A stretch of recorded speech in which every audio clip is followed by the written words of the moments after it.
Mohamed Ali, el campeón que hizo del boxeo un espectáculo universal, terminó sus días sin poder atarse los cordones de sus zapatos, con manos que temblaban sin control y con palabras que se apagaban en sus labios como un eco lejano de aquel hombre que un día hizo vibrar al mundo entero. Durante décadas nos hicieron creer que lo que destruyó su mente fue el Parkinson, pero la verdad es mucho más oscura. Lo que consumió a Ali fue un enemigo invisible que sigue acechando a los campeones de hoy, un secreto tan bien guardado que la propia industria del boxeo ha gastado fortunas en mantenerlo oculto. Y ahora, en este mismo instante, mientras escuchas mi voz, hay boxeadores que ya muestran las primeras señales de que ese enemigo también los está devorando. El boxeo es gloria, es épica, es el deporte que transforma a hombres en leyendas y que ha regalado las noches más intensas de la historia del deporte. Pero esa gloria tiene un precio oculto. Cada knockout que celebramos, cada guerra de 12 asaltos que recordamos con emoción, deja cicatrices invisibles en la mente de quienes lo dieron todo en el ring. Y lo que nadie quiso contarte es que esas cicatrices no desaparecen, se acumulan hasta destruir por completo a los guerreros que nos regalaron la eternidad. Joe Frazier, el hombre que se enfrentó a Mohamed Ali en la trilogía más feroz jamás vista, absorbió miles de golpes que estremecieron al planeta. Aquellas batallas fueron el corazón de una época, combates que definieron generaciones. Pero cuando las luces se apagaron, Frazier murió prácticamente en la ruina, con su familia obligada a pedir ayuda para pagar su funeral. Esa es la otra cara de la gloria. Wilfred Benítez fue un prodigio inigualable.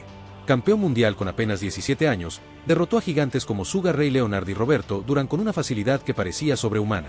Era un maestro de la defensa, un genio esquivando castigos, un talento que parecía invencible. Hoy, a sus 65 años, apenas puede caminar, sus manos tiemblan y su memoria está tan dañada que muchas veces no reconoce a los suyos.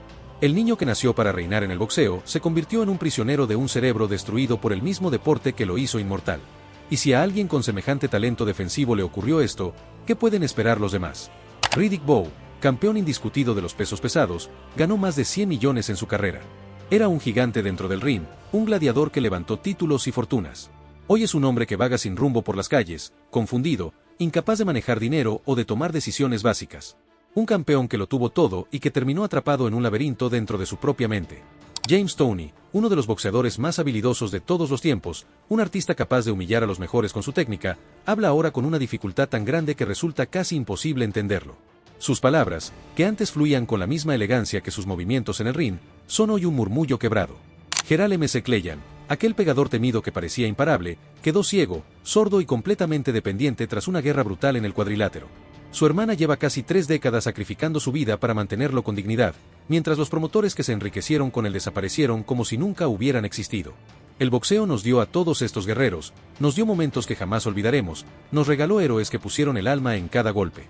Y precisamente porque este deporte es grandeza pura, porque millones lo aman y lo respetan, es necesario conocer la otra cara de la moneda. El boxeo no es el enemigo, lo es el sistema que permitió que tantos campeones terminaran solos, olvidados y destruidos después de entregarlo todo.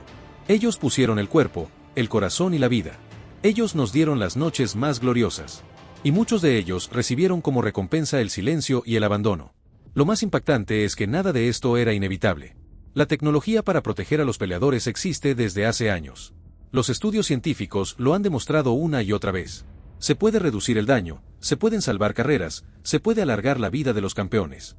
Pero los que manejan los hilos del negocio prefirieron mirar hacia otro lado. Porque cuanto más peligroso y brutal parece un combate, más dinero genera.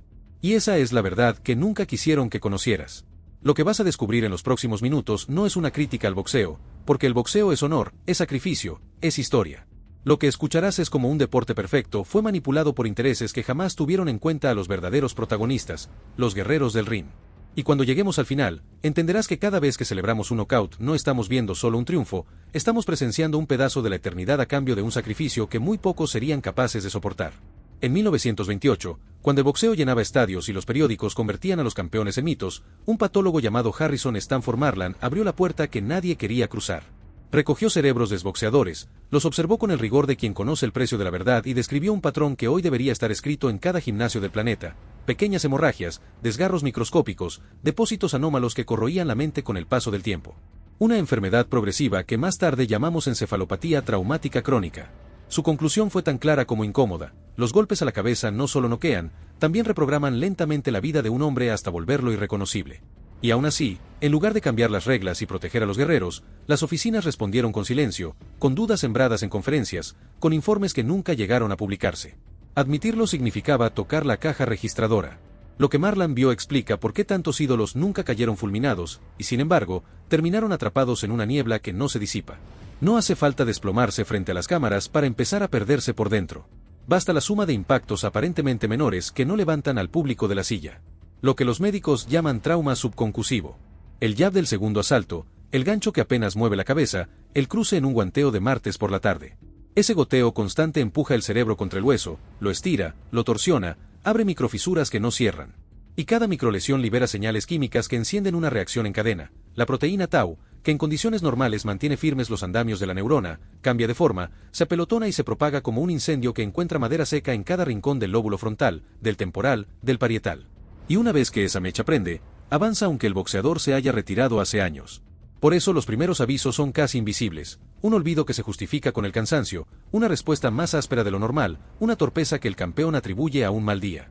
Pero lo que parece un detalle se convierte en tendencia, y la tendencia en destino.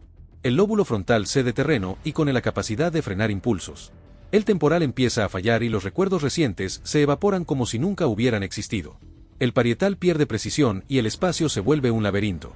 Hasta que el lenguaje se quiebra, la marcha se descompone y la identidad se reduce a sombras que ya no encajan con el rostro.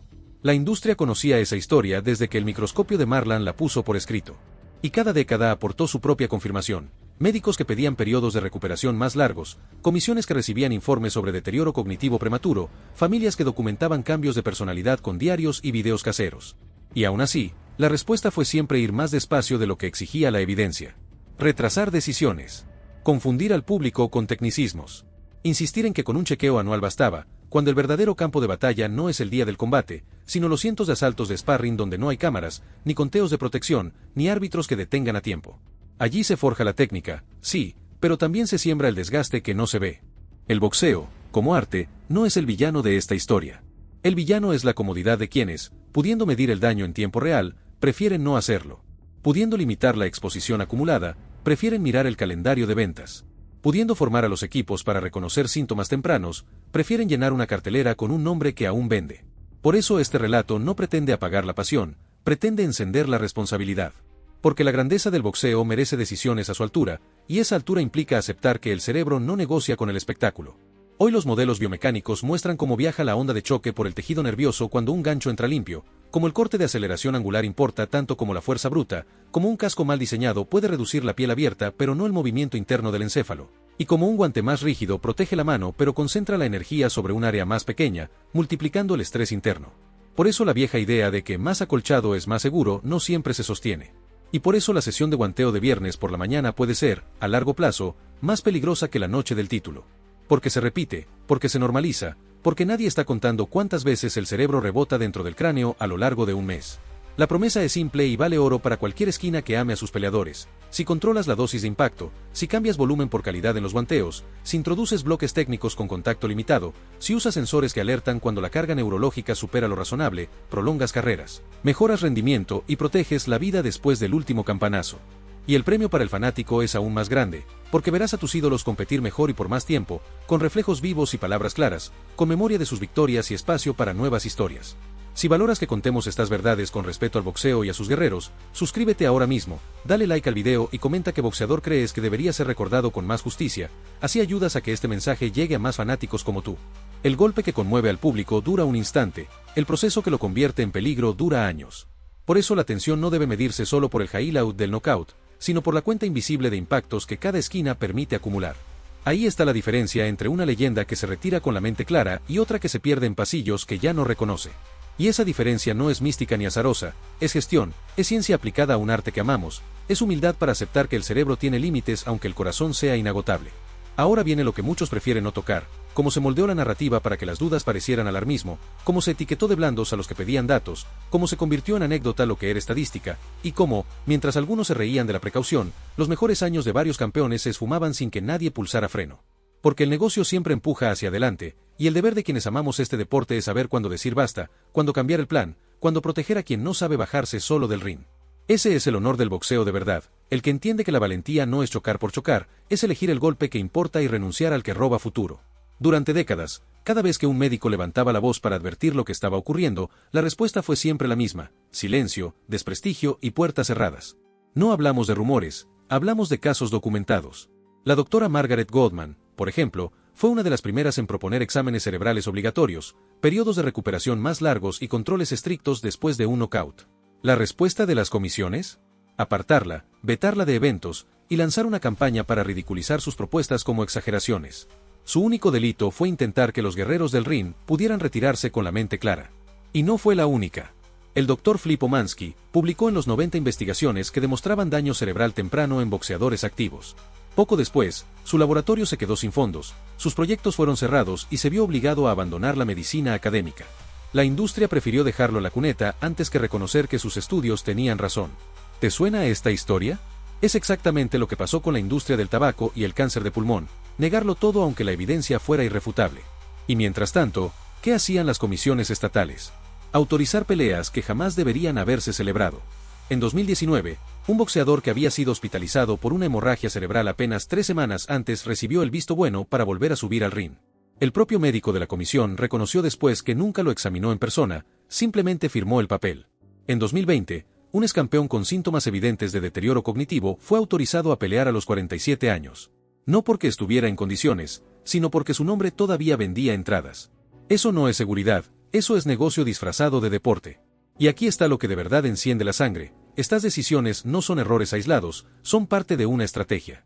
Existen documentos internos que muestran cómo algunas organizaciones discutieron qué nivel de daño cognitivo era aceptable antes de suspender a un peleador.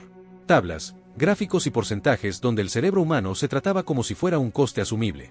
Imagina eso, tu ídolo, tu campeón, reducido a una estadística en una hoja de cálculo. Los medios también han jugado su papel. Cada vez que un periodista intenta hablar de CTE en el boxeo, se le tacha de enemigo del deporte, de aguafiestas que no entiende la esencia del boxeo. Las cadenas prefieren narrar el highlight del knockout antes que preguntarse qué consecuencias deja. La narrativa es siempre la misma: fue una guerra, fue épico, el campeón mostró corazón. Pero rara vez se menciona que, detrás de ese espectáculo, hay un hombre que quizá ya empezó a pagar el precio con su memoria.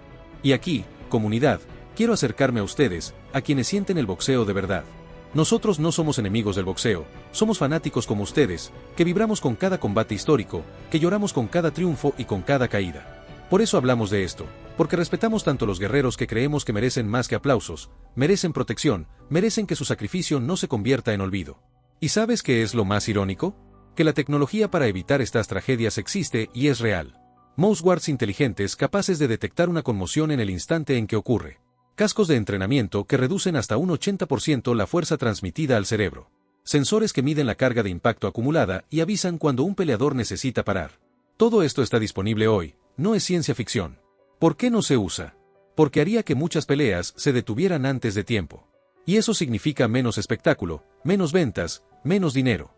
El boxeo seguirá siendo el deporte más emocionante del planeta, pero no podemos cerrar los ojos ante quienes lo manejan como si los luchadores fueran piezas desechables. Esos hombres y mujeres que se suben al ring merecen que los recordemos como lo que son, héroes, no mártires del negocio. Y depende también de nosotros, los fanáticos, presionar, exigir y recordar que detrás de cada highlight hay un ser humano. Lo que viene ahora va a encender aún más la polémica, porque vamos a entrar en los documentos secretos, en las pruebas de cómo las organizaciones no solo sabían lo que pasaba, sino que lo ocultaron deliberadamente para seguir exprimiendo a los campeones hasta el último segundo de sus carreras. En 2018, un informante dentro de una de las promotoras más poderosas del planeta filtró miles de páginas de correos internos, actas de reuniones y reportes médicos. Aquellas páginas mostraban lo que durante años se sospechaba: la industria del boxeo sabía exactamente lo que pasaba en la mente de los guerreros, y aún así decidió seguir adelante como si nada. Los documentos incluían gráficos de deterioro cognitivo, porcentajes de memoria perdida que consideraban aceptables, tablas con riesgos clasificados como si fueran simples gastos de producción. No se trataba de ignorancia, era cálculo deliberado. Mientras tanto, en otros deportes ocurrió lo contrario. La NFL, después de negarlo durante años, tuvo que aceptar la realidad del CTE en sus jugadores. Lo pagó con demandas multimillonarias, más de 1.000 millones en compensaciones y cambios profundos en reglas y protocolos médicos. El boxeo eligió otro camino: negar hasta el final, castigar a los médicos que hablaban demasiado, destruir estudios completos y presentar al público la misma imagen de siempre, la gloria del ring sin consecuencias. Donde otros aceptaron responsabilidad, aquí prefirieron blindar el negocio a cualquier costo. Y los costos son fáciles de ver. Promotores viviendo entre mansiones y jets privados, relojes que valen lo mismo que la carrera entera de un boxeador. Don King, Bob Arum, Eddie Hearn, todos ellos convertidos en símbolos de poder y riqueza. Mientras tanto, los campeones que hicieron posible ese lujo terminan olvidados, sin seguro médico, sin pensión, sin ayuda cuando ya no pueden caminar ni hablar con claridad. Arriba, un espectáculo de lujo y luces. Abajo, una realidad de hospitales, cuentas impagables y familias cargando con el peso que el negocio nunca quiso asumir. Las comisiones, que deberían ser guardianas de la seguridad, se convirtieron en cómplices. Más de una vez aprobaron peleas con exámenes ajustados para que un hombre famoso pudiera volver a subirse al ring. Hubo licencias firmadas sin ver al peleador, informes médicos alterados, diagnósticos omitidos. Todo porque ese combate aún generaba ventas. Campeones con daño cerebral documentado fueron autorizados a competir como si estuvieran en perfecto estado. Y cada vez que eso pasaba, no era solo un error, era una sentencia a largo plazo. El círculo de corrupción no paró ahí.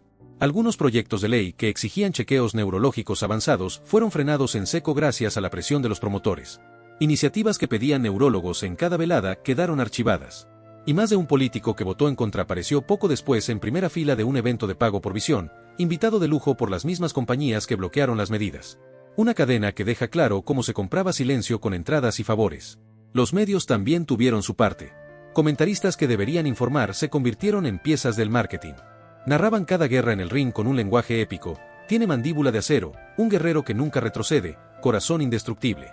Frases que emocionan al fanático, sí, pero que ocultan la otra cara. Cada golpe que glorifica esa narrativa es un ladrillo más en la caída invisible de un hombre real, con familia, con vida más allá del ring.